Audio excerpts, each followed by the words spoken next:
The cruiser's lights paint the night in swirling red and blue, a universal signal that your world is about to change. You pull over, hands at 10 and 2. Your heart is a drum against your ribs. The routine is familiar. License, registration, the officer's flashlight beam dancing across your interior. You answer questions politely, hoping for a warning. But then, the officer's tone shifts. Sir, I'm going to have 8K9 unit do a quick walk around your vehicle. Please remain seated. Your stomach plummets. Minutes later, another cruiser arrives. A handler steps out with a powerful, sleek dog on a leash. The dog circles your car once, twice, then sits decisively at your trunk. The handler looks at the first officer and says the words that will launch a legal battle. My dog has alerted.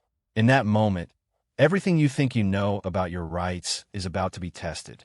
The next words out of your mouth will set the trajectory for everything that follows, for the potential charges, the seizure of your vehicle, and your very freedom. Do you know what to say? This article is your forensic dissection of that critical moment. We're not dealing in hypotheticals or movie scenes. This is a detailed, realistic guide to the law, the science, and the strategy behind a police dog's alert. It is about understanding the immense power of that signal in the eyes of the court and the precise, legally sound phrases you must use to protect yourself. The goal is not to teach evasion, but to ensure your constitutional rights, the bedrock of our justice system, are not eroded by a procedure the public wildly misunderstands. By the end, you will understand why an alert is not an infallible magic trick, but a starting point for a complex legal argument, and you will know exactly what to do when it happens to you. Part 2. The legal architecture, what an alert really is. To understand the power of your words, you must first understand the legal battlefield. The Fourth Amendment protects us from unreasonable searches and seizures. A traffic stop is a seizure of your person. Searching your car requires either your consent, probable cause, or a warrant. This is where the drug detection dog enters the legal calculus as a living, breathing, probable cause generator. The Supreme Court, in cases like Illinois versus Cabal, 2005, has ruled that a dog sniff during a lawful traffic stop is not a search under the Fourth Amendment. The logic is that a sniff only reveals the presence of contraband, in which you have no legitimate privacy interest. It's like an officer seeing a brick of cocaine on your back seat through the window. No search occurred. Therefore, an officer does not need reasonable suspicion to run a dog around your car during a lawfully prolonged stop. But here is the critical hinge. The dog's alert itself is not probable cause. It is the basis for probable cause. The officer must then convince a judge that the dog is reliable. This is not a trivial bar. The alert is the key that unlocks your car, your bags, your person. Once that key turns, everything found is admissible. If the key is flawed, the entire case can collapse. So, what is an alert? It is a trained, final response indicating the dog believes it has detected a target odor. This is not the dog getting excited, barking, or scratching. In professional training, it is a specific passive, like a sit or a stare, or active, like a focused scratch, response that is distinct from the dog's natural curiosity. The handler interprets this response, and therein lies the first vulnerability. The alert is a subjective interpretation of an animal's behavior by a human with a motive to find contraband. Studies, including those reviewed by the Supreme Court in Florida versus Harris, 2013, have shown the alarming potential for handler cueing, where a dog, eager to please, offers a false alert based on the handler's unconscious signals or expectations. The law treats a certified drug dog as a reliable instrument, but that presumption is rebuttable. Its reliability is established through training and field records. However, a 2011 investigation by the Chicago Tribune found that some dogs in the field had error rates as high as 60%, often alerting when no drugs were found. These false alerts still provide probable cause for a search, a legal reality that places immense weight on your subsequent actions. Part 3. The moment of truth. Your words as a shield. The dog sits. The handler declares the alert. The officer approaches your window, their authority now magnified by the canine's supposed confirmation. They will likely say something like, "My dog has indicated to the odor of narcotics. That gives me probable cause to search your vehicle. Step out of the car, please." This is the pivot point. Panic, anger, pleading, or nervous explanations are human reactions, but they are legal poison. They will be recorded, used against you, and often interpreted as signs of guilt. Conversely, stony silence, while generally a good right, can be portrayed as obstructive. You need a third path: calm, clear, and constitutionally potent speech. Here are the exact phrases to commit to memory, to be delivered in a respectful, firm, and neutral tone. 1. The foundational statement of non-consent. As the officer informs you of the search, you say, "Officer, I do not consent to any searches of my person or my property." Say this clearly. It must be heard on the body cam or dash cam audio. This does not stop the search. They have probable cause from the dog. But it does crucial things. It preserves your Fourth Amendment claim for later.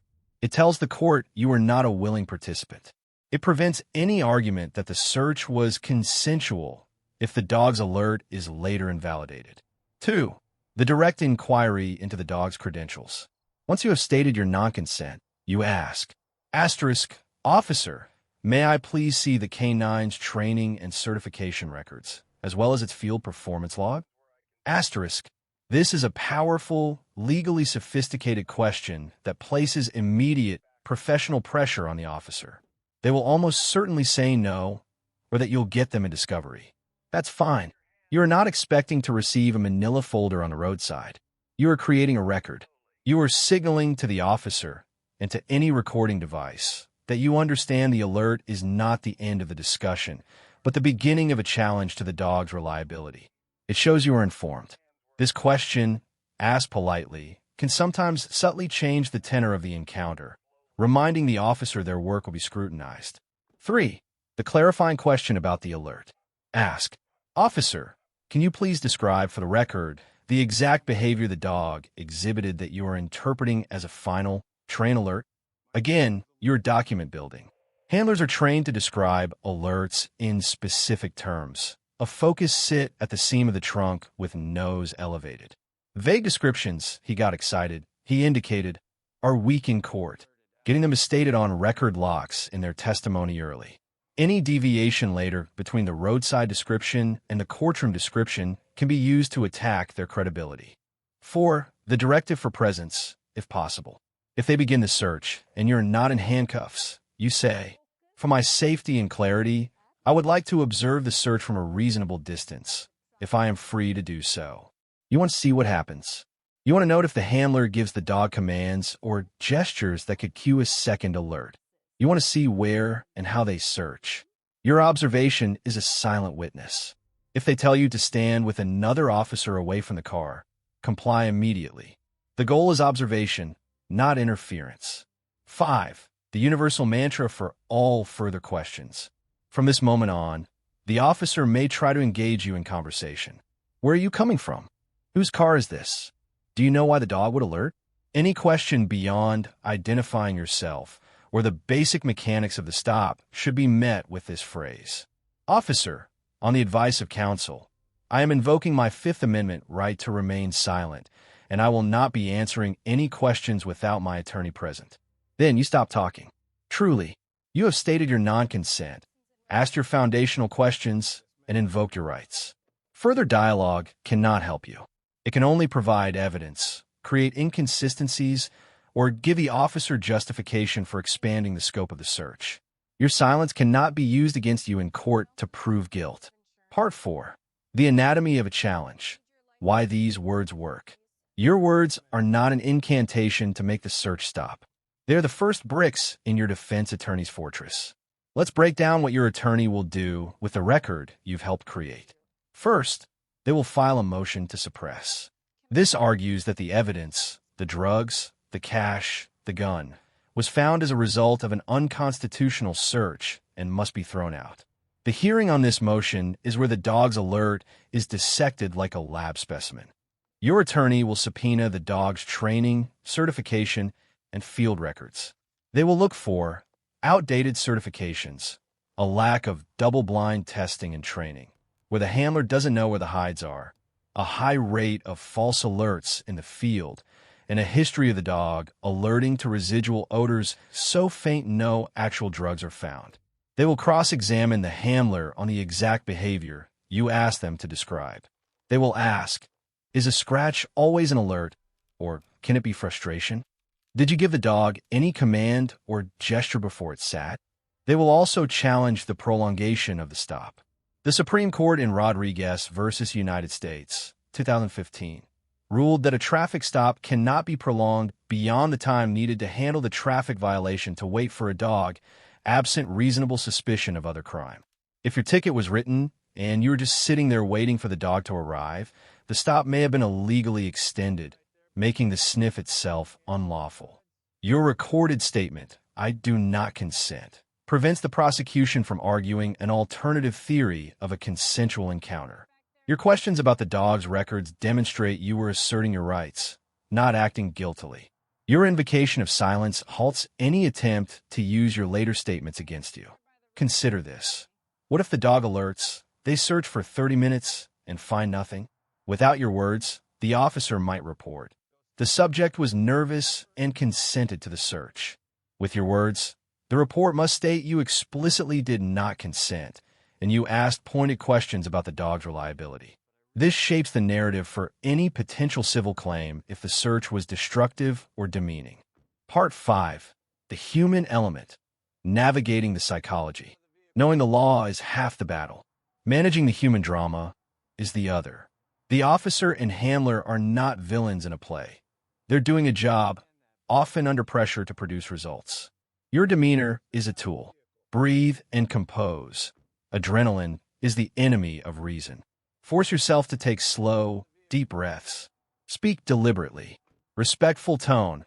A confrontational tone escalates the situation and gives the officer justification for more aggressive tactics. A calm, firm, almost detached tone is unnervingly powerful. You are not debating a friend. You are stating legal positions to a state agent. No physical resistance. Your words are your resistance. Physically obstructing a search is a crime. If ordered to step out, do so smoothly. If told to sit on the curb, comply. The power of silence. After you invoke your right to remain silent, embrace the quiet. The urge to fill the void with chatter is immense. The officer may say, if you have nothing to hide, you should talk to me. That is a psychological ploy. Your response is silence. Your rights are not conditional on having nothing to hide. They are absolute. Here is a suspense-driven question for you to consider, based on a real legal gray area. What if the dog alerts on your person, not your car? The handler says the dog scented on you, giving them probable cause for a pat-down or strip search. You've said your phrases, but now the violation is intimate and terrifying. Do you think the legal standard for a dog's reliability should be higher when the target of the search shifts from a vehicle to a human body? Why or why not? Share your thoughts in the comments. Part 6. The Aftermath. From the roadside to the courtroom. The search concludes in one of two ways. They find something or they don't. If they find nothing, the officer will likely return your documents and say you're free to go. They may offer a justification. The dog must have hit on residual odor from a previous driver. Do not argue. Do not say, I told you so. Simply ask, am I free to go? If yes, say, thank you, officer. Get in your car and leave. As soon as you are safe, write down everything. Times, officer names / badge numbers, the dog's name, the exact words spoken, the weather, the location. This detailed account is for your attorney, should you wish to explore a claim for an unconstitutional search. If they find something and you are arrested, say nothing beyond your identifying information. Repeat, I invoke my right to remain silent and I want an attorney. Do not discuss the case with cellmates, friends on jail calls, which are recorded, or anyone but your lawyer. The time for phrases is over. The time for legal process has begun. Your attorney will use the foundation you built to attack the search. Conclusion. The most powerful tool you own, a drug dog alert, is designed to feel like an unassailable scientific fact. The system wants you to believe it is a definitive verdict of guilt. It is not. It is an opinion, a canine opinion filtered through a human interpreter, granted immense weight by precedent. Your protection against the potential error, bias, or flaw in that system is not your innocence, but your knowledge. Your voice, armed with precise, constitutionally rooted language, is your first and most accessible line of defense. It levels the informational imbalance on the roadside. It transforms you from a subject of police procedure into an active participant in your own legal defense. By saying, "I do not consent, may I see the dog's records?" and "I invoke my right to remain silent," you are not being tricky. You are fulfilling the founding fathers' intent. You are making the government prove its case against you every single step of the way without your compelled assistance. This knowledge is a form of civic power. It is the difference between feeling helpless and being prepared. Share this information. Discuss it. The more the public understands the mechanics of its rights, the more accountable the system becomes. If you found this deep dive into your constitutional rights valuable, subscribe to the channel. We break down complex legal realities into actionable knowledge, because in a moment of crisis, your understanding of the law should be your strongest instinct.